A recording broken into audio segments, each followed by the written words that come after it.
My name is Zelda Faywright, and 3 months ago, I watched my supervisor destroy what she thought was nothing but spreadsheets and meeting notes. She stood behind my workstation, announced to our entire department that my year of effort was worthless garbage, then pressed delete while 23 people stared. What she actually erased was the invisible foundation holding our company together. And when my phone rang 30 seconds later with a $500,000 job offer, I realized she had just handed me the perfect weapon for the most satisfying destruction I could have ever imagined. Before I tell you exactly how watching her panic became the sweetest moment of my professional life, could you please take a few seconds to hit that like button and subscribe? Because what I'm about to share will show you how one moment of cruelty can backfire in ways that seem impossible until they happen right in front of you. And trust me, you need to hear every detail of how this unfolded. Let me take you back to where this really started, because revenge stories always begin long before the actual revenge happens.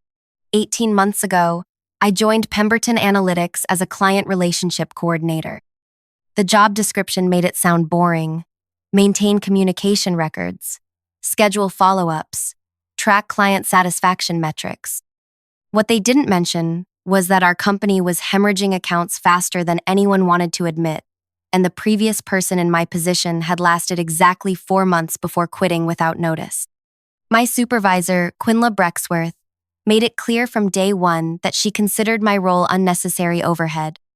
She was one of those people who believed business relationships were purely transactional: send invoices, deliver services, collect payments, repeat. The idea that clients might want actual human connection was foreign to her systematic approach to everything. But I saw something different in those first few weeks.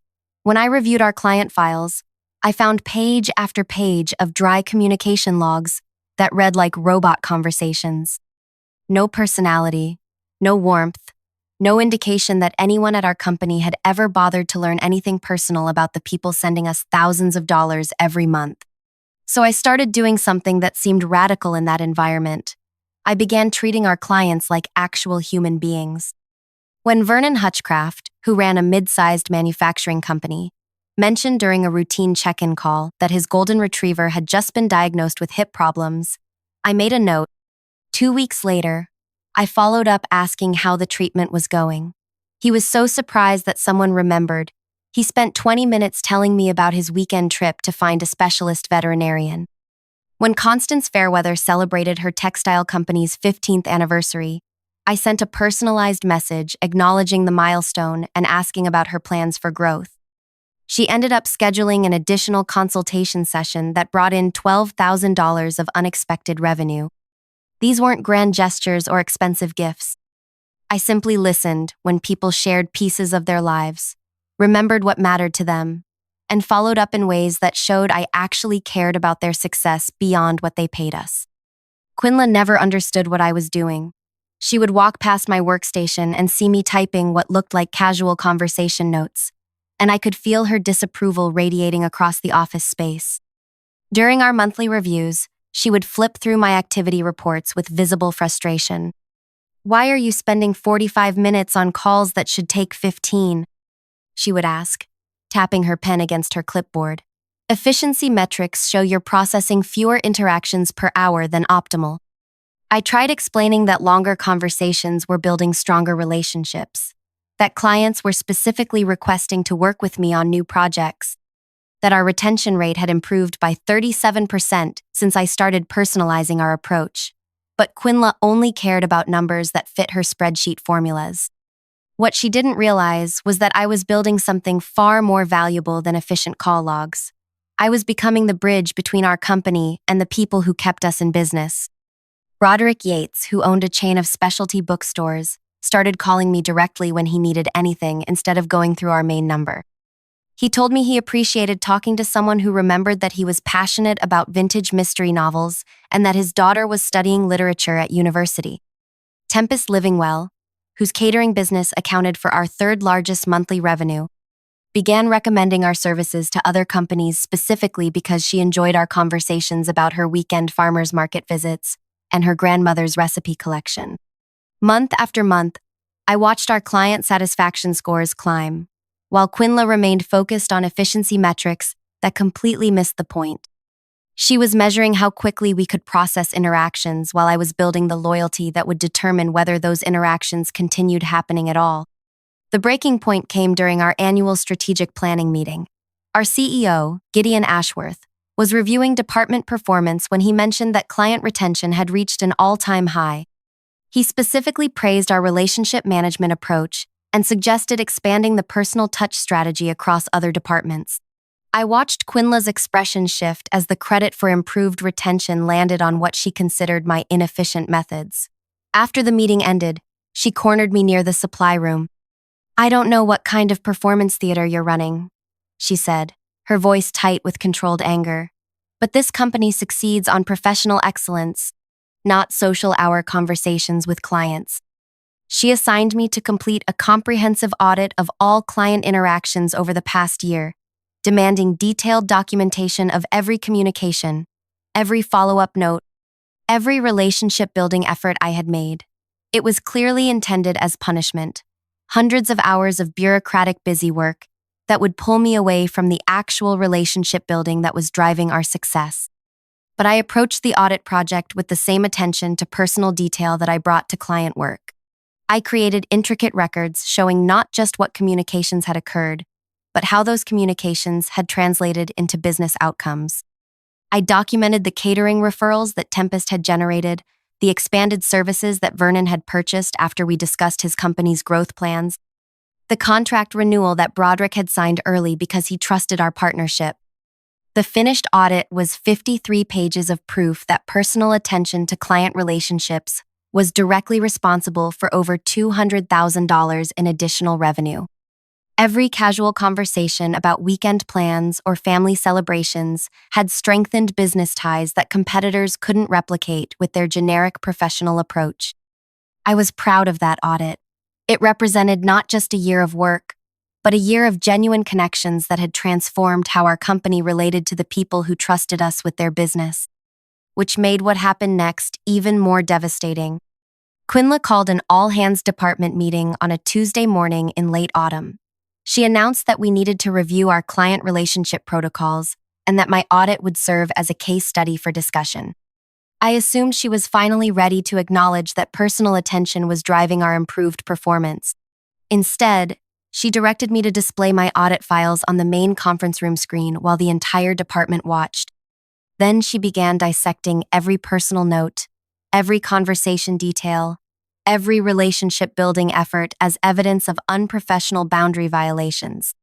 "This is exactly the kind of inefficiency that undermines our service standards," she declared, scrolling through months of careful documentation.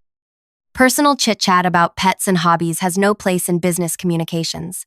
These files represent a complete failure to maintain appropriate professional distance." I felt heat spreading across my neck as 23 coworkers watched her tear apart work that had generated significant revenue for our company. She was presenting my greatest professional accomplishment as a cautionary tale about what not to do. But then she did something that crossed a line I never expected her to cross. She pulled up the file containing my complete audit database, every client note, every relationship detail, every conversation record that proved how personal attention was driving our business success. Her finger moved toward the delete option while she continued talking about the need for professional standards. "This entire approach is garbage," she announced, her hand hovering over the deletion command. "Beginning today, we return to efficient, professional client communication protocols." And then she clicked delete. I watched a year of relationship building disappear from the screen. 53 pages of documented connections that had generated hundreds of thousands of dollars in revenue, gone in one vindictive moment.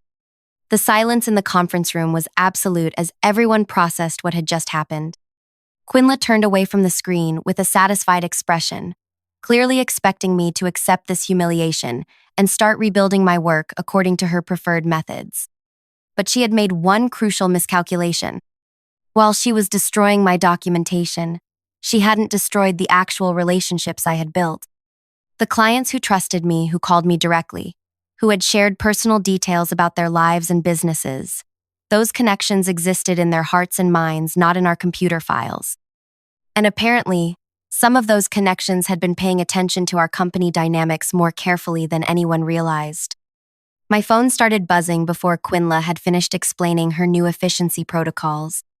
The caller ID showed Marlowe Partners, a consulting firm that had recently formed when 3 former colleagues left to start their own company.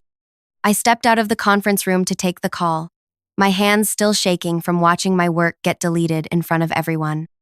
"Zelda," said the voice on the other end, "we've been watching what's happening at Pemberton, and we want to talk." The conversation that followed would change everything. Marlowe Partners had been tracking our client retention improvements, and they knew exactly who was responsible for the relationships that kept major accounts happy.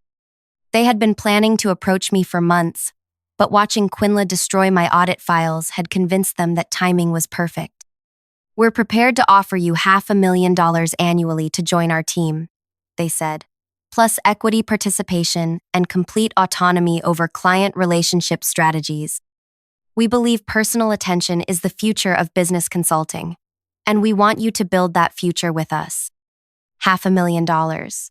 More than double my current compensation, working for people who valued exactly what Quinla considered worthless inefficiency. But the most beautiful part of their offer wasn't the money. "We know you can't bring proprietary information from Pemberton," they continued, "but we also know that client relationships are built on trust and personal connection, not on database files. If you choose to join us, and if clients choose to work with someone they trust, rather than staying with someone who treats them like transaction numbers, that's simply the natural consequence of different business philosophies." I understood immediately what they were suggesting. They weren't asking me to steal clients or violate any legal agreements.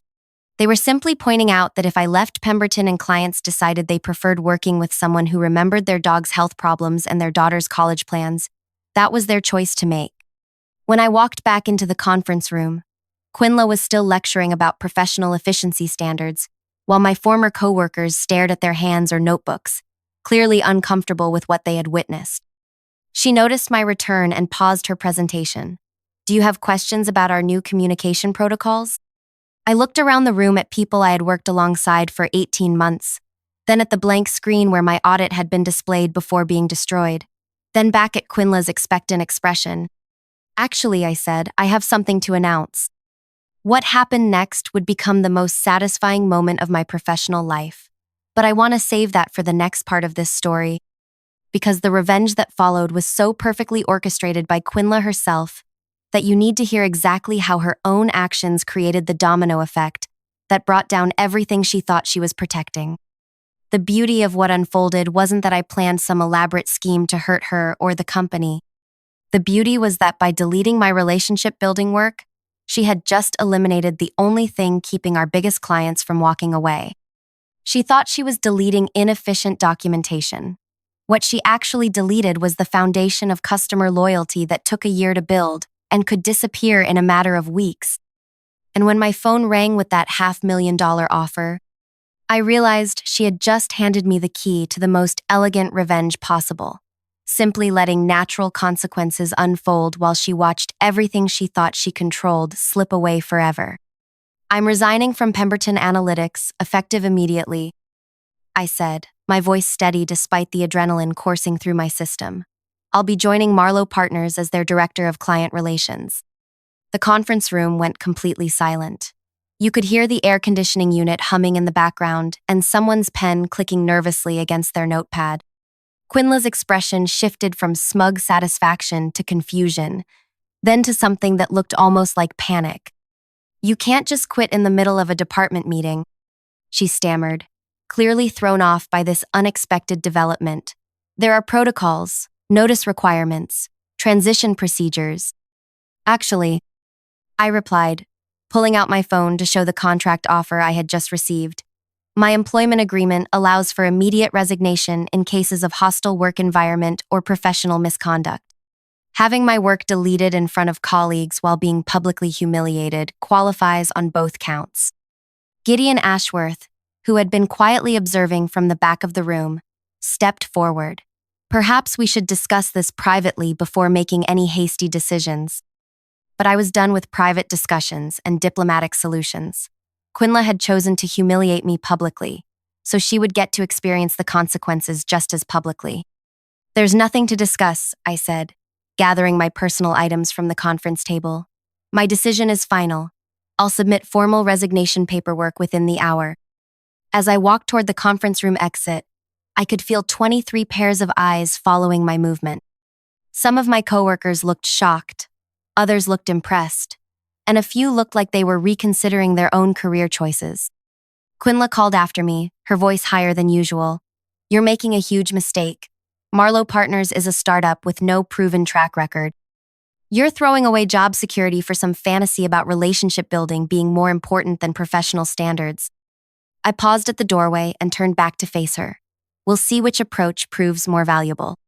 Within 24 hours, I had cleaned out my desk, completed exit interviews, and started my new position at Marlowe Partners. Their office was smaller than Pemberton's, but filled with energy and excitement about building something innovative in the consulting space. More importantly, I was finally working with people who understood that business relationships were built on genuine human connection, not efficiency metrics and standardized communication protocols. But the real validation of my decision came in the weeks that followed, as I watched the natural consequences of Quinla's actions unfold with devastating precision. I hadn't reached out to any Pemberton clients. I hadn't made sales calls or sent recruitment messages. I simply updated my professional profiles to reflect my new position and continued being the same person who had spent a year building authentic relationships with people who needed consulting services. The first call came on Thursday morning, 3 days after I started at Marlowe Partners. Vernon Hutchcraft, the manufacturing company owner whose golden retriever I had asked about during routine check-ins, called my new office number directly. "Zelda," he said, "I heard through the professional network that you've moved to a new firm. I wanted to congratulate you and ask about your new company's capabilities." We talked for an hour about his business needs, his expansion plans, and yes, his dog's improved mobility after the specialist treatment. By the end of the conversation, he had scheduled a consultation meeting to discuss transitioning his account to Marlowe Partners. The second call came that same afternoon. Constance Fairweather, whose textile company anniversary I had celebrated, wanted to discuss her upcoming project needs with someone who understood her business philosophy. "I've been working with consulting firms for 12 years, she told me, "and you're the first person who ever made me feel like my company mattered beyond the invoice amount. If you're offering the same personal attention at your new firm, I'm interested in making a change." By the end of my first week at Marlowe Partners, I had received calls from 6 former Pemberton clients. Not because I had solicited them, but because they preferred working with someone who treated them as individuals rather than account numbers. Meanwhile, back at Pemberton Analytics, Quinla was starting to realize what she had actually deleted when she destroyed my relationship-building documentation. I heard about her growing panic through mutual connections in the professional community. Apparently, she had tried to reach out to major clients for routine check-ins, only to discover that many of them were no longer interested in continuing their contracts. When she called Vernon Hutchcraft to schedule his quarterly review, he politely informed her that he was exploring other consulting options and would not be renewing his annual agreement. When she contacted Constance Fairweather about upcoming project needs, Constance explained that she had found a consulting partner who better understood her business values. One by one, the clients I had spent a year building relationships with were making the choice to work with someone who remembered their personal details, their business challenges, and their individual communication preferences. Quinla had believed that client loyalty was tied to Pemberton's brand reputation and service quality. She was discovering that client loyalty was actually tied to the personal connections that made people feel valued and understood. The third week after my departure, I received a call that made everything clear about how devastating Quinla's decision had become. Broderick Yates, the bookstore owner who had started calling me directly instead of going through Pemberton's main number, wanted to share some information that he thought I should know. "Quinla called me yesterday," he said, asking if there were any service issues that might explain why I was considering other consulting options. When I told her I was following you to Marlowe Partners because I valued our personal connection, she actually argued with me about it. He laughed, but not in a way that suggested he found it amusing. She told me that professional relationships should be based on service quality, not personal chit-chat about books and family. She said I was making an emotional decision instead of a business decision. Can you believe that? She was lecturing me about how I should choose my own consulting partners. That phone call revealed everything about why Quinla's approach was failing so spectacularly. Even when faced with the evidence that personal relationships were driving client decisions, she couldn't adjust her philosophy. She was still trying to convince people that efficiency metrics mattered more than feeling valued and understood. By the end of my first month at Marlowe Partners, 14 former Pemberton clients had either switched to our firm or initiated conversations about potential transitions. These weren't small accounts. They represented over 60% of Pemberton's annual revenue. I wasn't actively recruiting them. I was simply being available when they called, remembering details about their lives and businesses, and providing the same personal attention that had built our relationships in the first place. Marlowe Partners was thriving beyond their most optimistic projections, while Pemberton Analytics was experiencing the worst client retention crisis in company history. The most satisfying part wasn't the money or the professional success, though both were incredible. The most satisfying part was knowing that Quinla had created this entire situation herself through her stubborn refusal to value what clients actually wanted. She could have supported my relationship-building approach. She could have learned from the improved retention rates and client satisfaction scores. She could have recognized that personal attention was generating measurable business results.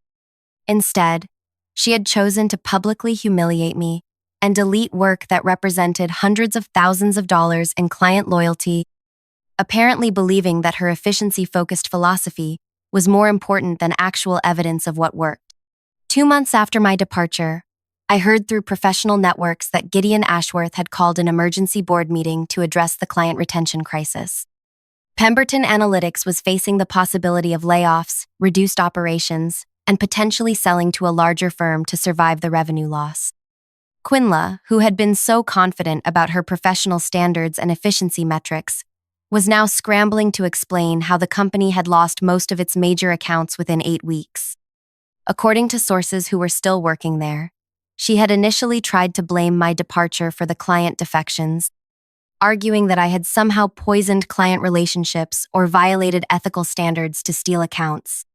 But the timeline didn't support her accusations. Clients weren't leaving immediately after I resigned. They were leaving after attempting to maintain relationships with Quinla's new efficiency-focused approach and discovering that they preferred working with people who treated them as individuals. The board investigation revealed exactly what I could have told them months earlier.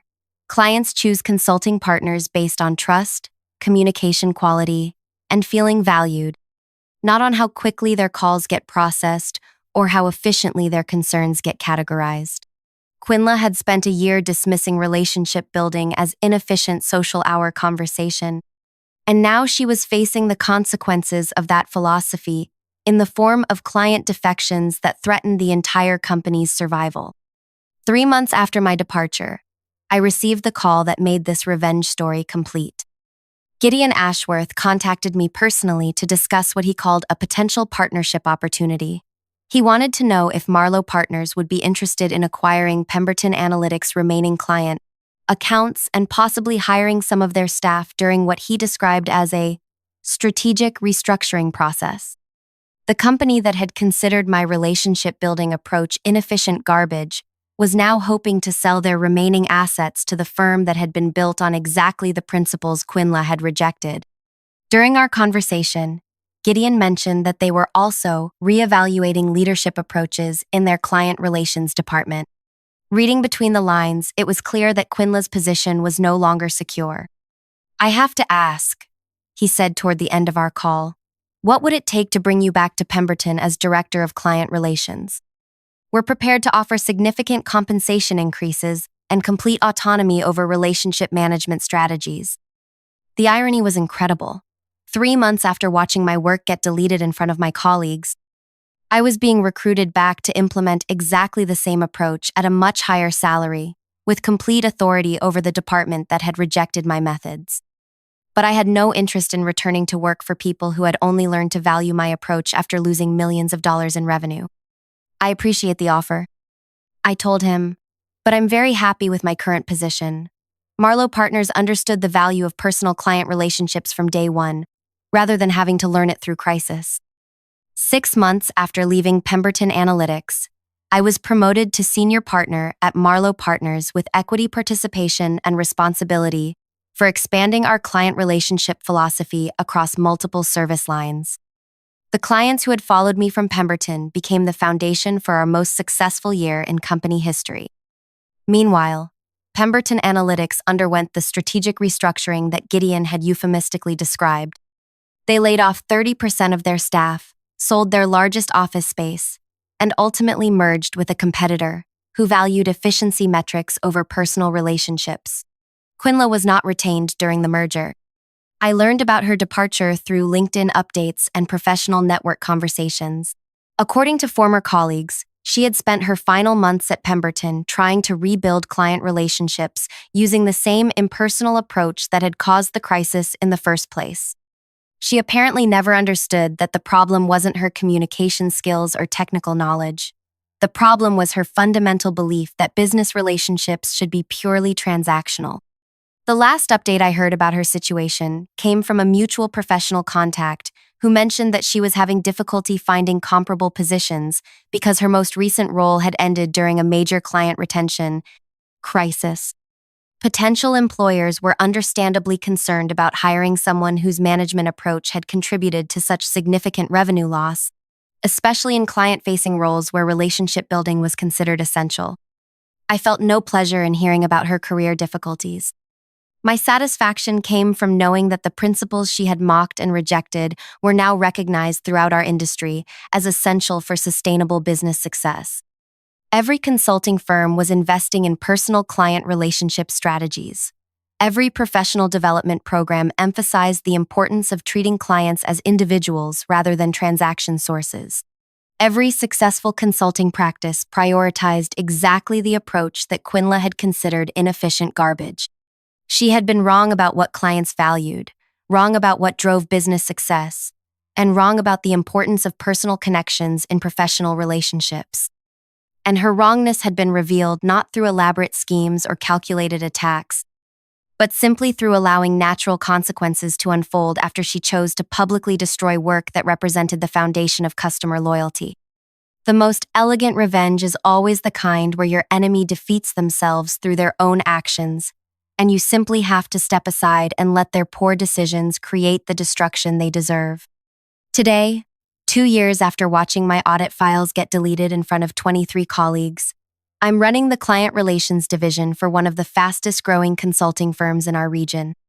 Our success is built entirely on the principle that Quinla rejected, that business relationships thrive when people feel valued, understood, and personally connected to their service providers.